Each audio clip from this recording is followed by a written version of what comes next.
획일적인 대학 입시 제도와 그다음에 나중에 노동시장에 진출할 때 예. 강력한 영향을 미치는 이 수직적 대학 서열 구조를 못 깨는 한은 그거는 아무 소용이 없을 거다. 저는 그런 비관적 전망이에요. 이런 지적에 대해서는 어떻게 말씀하시겠습니까? 예, 제가 말씀드리는 학제 개편은 그 자체가 목적이 아닙니다. 사실은 창의 교육이 가능하게 하는 수단입니다. 그리고 이제 그것을 위해서는 사실 학제 개편 이외에도 해야 될 일들이 굉장히 많습니다.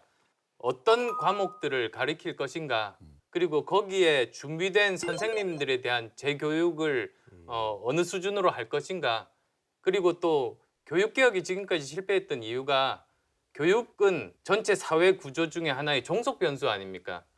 일자리가 고쳐지지 않으면 아무리 교육을 개혁해도 이것이 제대로 되지를 않는 겁니다. 따라서 교육개혁과 동시에 그 일자리 개혁이 병행이 돼야 됩니다. 그래서 마이스터고만 나오더라도 충분한 일자리들이 많으면, 그리고 제대로 대우를 받고 임금 격차가 적으면, 그러면 대학에 갈 동인들이 많이 떨어지는 것 아니겠습니까?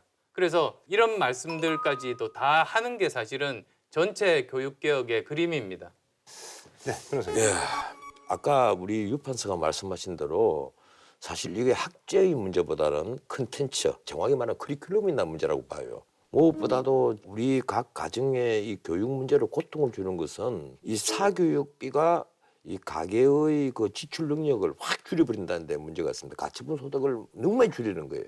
그리고 마지막 2년 지금 뭐 탐색 학교입니까? 진로 탐색입니다. 예, 진로 탐색 그 학교. 나 이게 정말 깜짝 놀랄 파상이라는 생각을 해요. 박근혜 정부가 우리 중학교에 자유학기제 도입했다고 자랑을 하거든요. 자유학기제라는 것이 있는 집 아이들에게는 참 편안한 학기제가 되겠지만 없는 집 아이들에게는 고통이 된단 말이에요.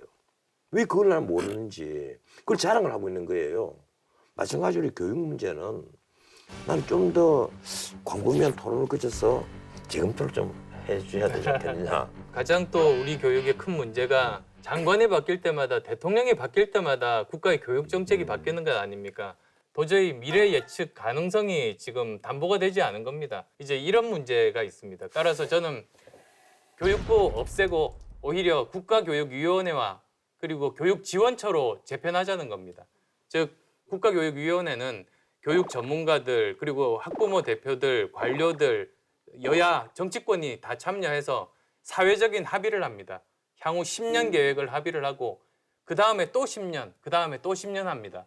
그렇게 되다 보면 정말 100년 이상 갈 수 있는 장기 계획을 거기서 세울 수가 있고, 다음엔 누가 대통령이 되고 정권이 바뀌어도 그 합의를 어기지 못하게 하면 이런 큰 개혁들이 가능하다고 봅니다.